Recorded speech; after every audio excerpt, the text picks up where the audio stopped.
Everybody,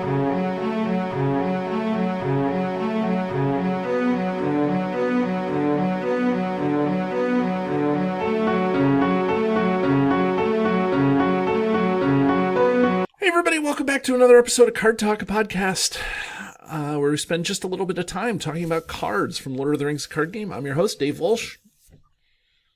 And I'm Grant Thompson, just along for the ride, and I'm going to try and push through these thickets. Okie doke. And before we talk about the card today, let's talk a little bit about how you can stay connected with Card Talk. We have the backbone of kind of our product here is the podcast. You can catch us on an audio or on YouTube. We have a video version. If you want to see the art flash up, and maybe you're new and you want to know what cards look like when we say them, this is a good way to do that. It's also, I think, easier to engage with us over there because you can just write comments below the video. We also have a blog, cardtalk2018.com, where Matt reviews the card pool one card at a time, and he keeps up with what we do at the pod here. So that's always good. He has a different opinion than we do most of the time, and he highlights different decks and different ways to play it. So that's good. If you prefer the written word over the spoken word, that's a good way to engage with us. And then Micah at the he does our playthroughs. They're not live. I think he moved in Alberta, and I think there was some issue with internet, something, I don't know. But whatever it is, we have Micah that does Second Breakfast, which is a playthrough series where he plays the game, given deck building restrictions and things like that. So that comes out every other weekend, I think on Sundays.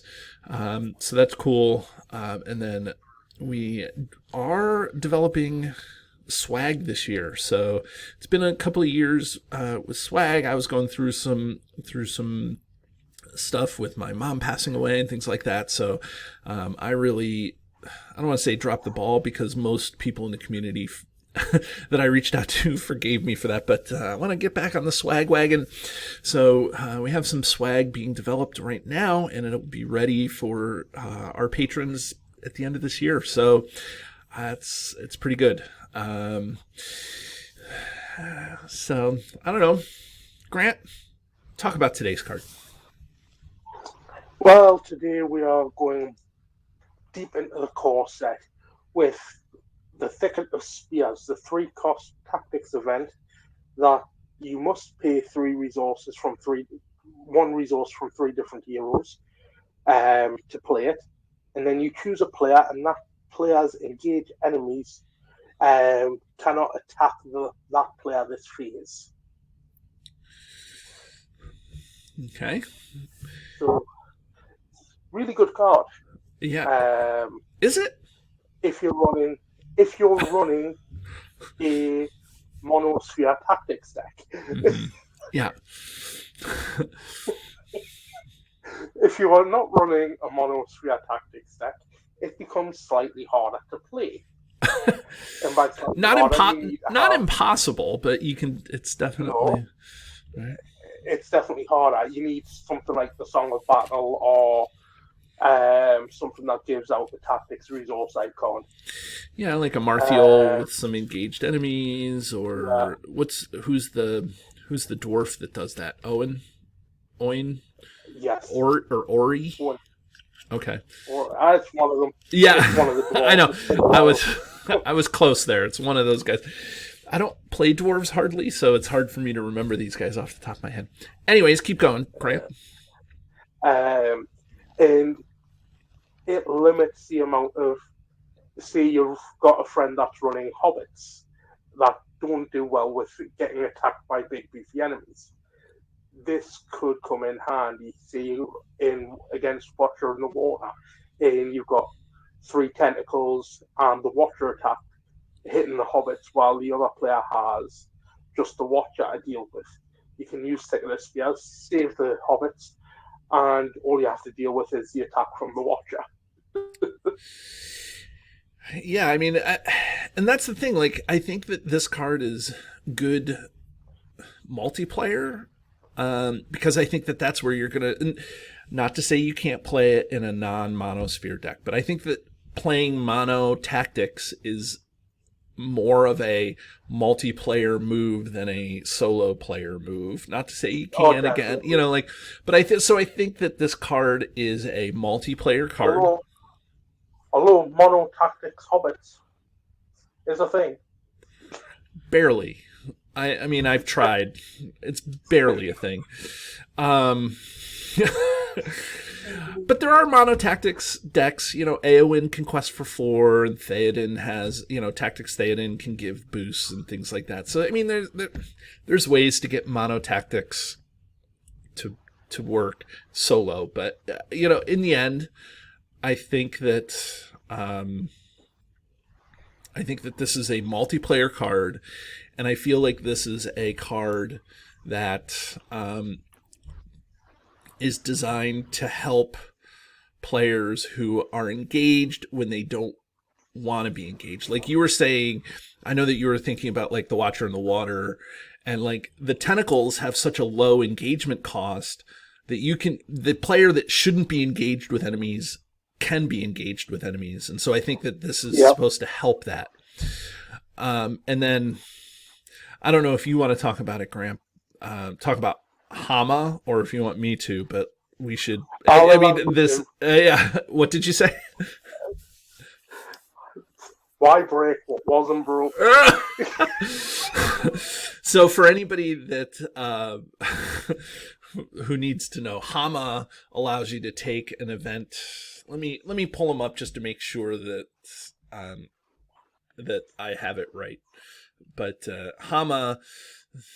Thicket of Spears is what Thicket of Spears is what caused Hama to be eroded. Hama hero, and so we will want to make sure that I have Hama here. Okay, so Hama from the Long Dark.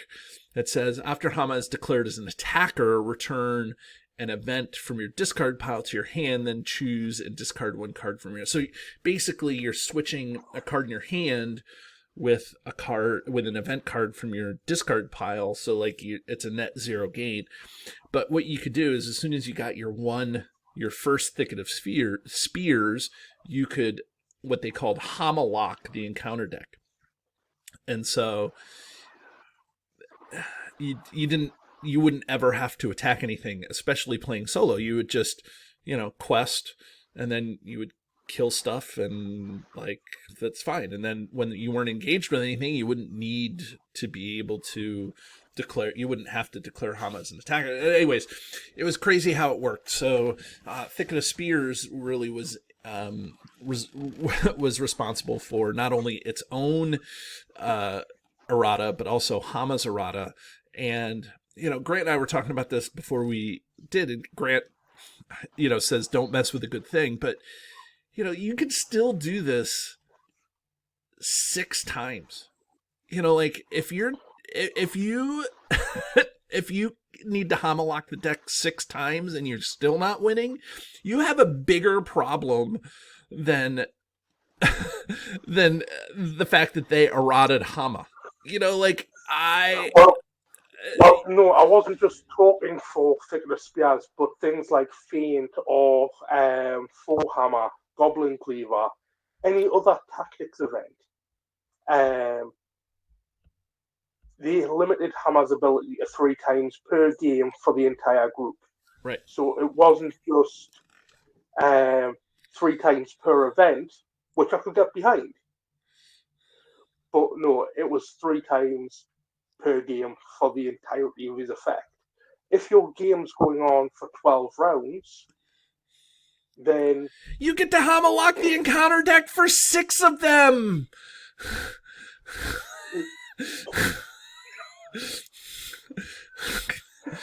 Just don't break what ain't broken. That's all I'm saying. 12-round game for half of the game.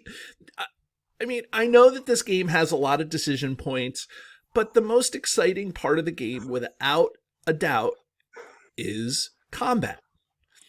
And this Right. gets rid of the combat phase in a solo game. It does. And there's no requirement other than having 3 different tactics resources on the board somewhere on your, there's a lot of ways, we talked about a lot of ways you can get around having mono tactics. But like, I would be happy to get this to go off once sometimes and not have to worry about combat one time. And it's not even that you don't have to worry about combat, you just don't have to worry about them attacking you. It's not a Hobbit sense, where Hobbit sense you get to just cancel like you can't attack and it can't attack you. This is just like basically they like become like like they can't really do any attacking. You can attack them and kill them, but that's not, I don't know. Right, okay, yes. But that's where it comes back to. I agree, maybe limiting it 3 times per event card, but not just 3 times per game for Hammer. Thicket of Spears, yes, I can understand why they needed to LOTR it when they did. It was too powerful. But even so, I like other events other than Thicket of Spears that I may want to recur. And Hammer was the best way of recurring them. Yet when they brought out this errata, they killed Hammer. They didn't kill him. They just made him more reasonable for the type of, I don't know. You can't. I think that they did the right thing by erratating. I think that that's good because there's other ways to get events back into your hand. Tactics events. You can use the Book of Eldakar.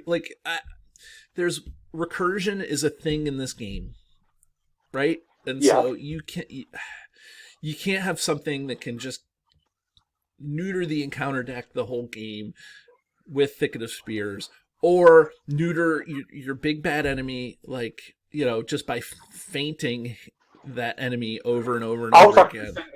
I was just thinking drawing my deck out with you declare Hammer as an attacker, you bring back 4 Hammer, you have to kill something with Hammer, then you exhaust your weapon, play 4 Hammer, draw 3 cards. Right. You do that as many times as you want. Right. And that's the thing, that becomes where the game isn't the game. The beauty of this game, and I know that we're joking around here, but the beauty of this game is those decision points. And when you eliminate a whole slew of decision points, then the game doesn't become as interesting. Now, it may become fun, and it's fun to do sometimes to just here's this thing we're going to do. Hey, it's fun. But I just think that, limiting the decision points in the game is bad news. And for the most part, we agree on that. Yeah. I mean, yes, I agree that the decision points are the biggest fun points of the game. And I can understand why they did it with Thicket of Spears. And to some extent, Hammer. I don't disagree with that, but my own personal viewpoint was there was other ways around limiting Hammer that didn't kill some of the other effects. Yeah. That you could pull off with it. Well, we'll just have to agree to disagree on how they eroded Hammer. Yeah, but that's the great thing about this game. Even though I have my viewpoint, you have yours, everybody in the community will have theirs, but we can always talk about it civilly. Yeah, that's a community thing. And you know what? And if you have pre-errata Hammer and you want to play and you want to faint lock the deck, there's no police force in this game that's going to come out of your ceiling and tell you you're doing it wrong.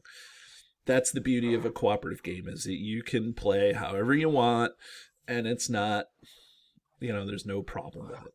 Just always check with the players at your table before you go messing around with the rotted cards. Yeah. Just to let them know that this is what you want to try and do. It's just common courtesy. Exactly. But back to the card just a little bit, I do want to say that this is a powerful card, but I think playing solo, that this card doesn't hit the table with me. I actually skip over this card often because it needs three resources from different card pools to pay for it. And that's just like, as I'm building a deck to do everything, because I'm a solo player, Thicket of Spears, I don't know, I feel like there's a niche for it, and there's, despite all the Hama stuff, like, I think that there's a reason to play Thicket of Spears, which we outlined a little bit. And so I think that this is a decent card, but I don't think that this is like the be all and end all. It's not the Feint of the core set for sure. Oh, definitely not. Um, I've got to agree with you. Even though I'm a true multiplayer, I rarely, if ever, go to pick this card. Even when I'm running 3 tactics heroes, which I've done on occasion, this is not a card I reach for. I actually forgot this card existed until we came to discuss it tonight, because of the fact that I don't use it. I think I might have used it when I first got the core set, but other than that, it is just too much of a hassle. If you're not running mono tactics, it's too much of a hassle to try and pull out a combination with Thicket of Spears. I like that word, hassle. Yeah. It's a hassle. Yeah, it really is a hassle to try and get 3 heroes on your side if you're not monoing to have tactics. And that's the thing. And then it limits what else you can do with your deck. Like, exactly. You may have an idea, like, nobody's running their Thicket of Spears deck. Maybe they are, but they're not now with Hama, right? Like, now that Hama's not there, I don't know, like, it's just not, it doesn't seem to be a thing. Like, it was a thing. I will tell you, I know that the Thicket of Spears deck was a thing, but I don't think that that's a thing anymore. I mean, I never went for the Thicket of Spears the lock. It wasn't my sort of play style. I prefer, I'll feint an enemy, or I'll cancel a enemy's attack. But generally speaking, I want to be in the nitty gritty. I want to be taking attacks. I want to be dealing with enemies more fairly than what this card generally gives off. It's one of the reasons why I never run Hobbit Sense, because I like combat. Right. But as you were saying, this kind of just doesn't have the same feel to combat as what, say, feinting an enemy does, or misdirecting an enemy. Whereas this just flat out cancels it. And it's just like cheap shot. Right. For want of a better word. And it's I wouldn't say it's overcosted, but I think it would see a lot more play if it was just like a standard tactics event where it just costs you 3 resources and it does what it says on the tin, rather than having to try and find 3 different heroes with the tactics resource to pay for it. And I mean, Rings DB has this popularity rating of 4, so it does see some play in a few decks, but it's not high up on the list. Right. Yeah. Well, what about the art? I like the art. I like the fact that it is a shield wall.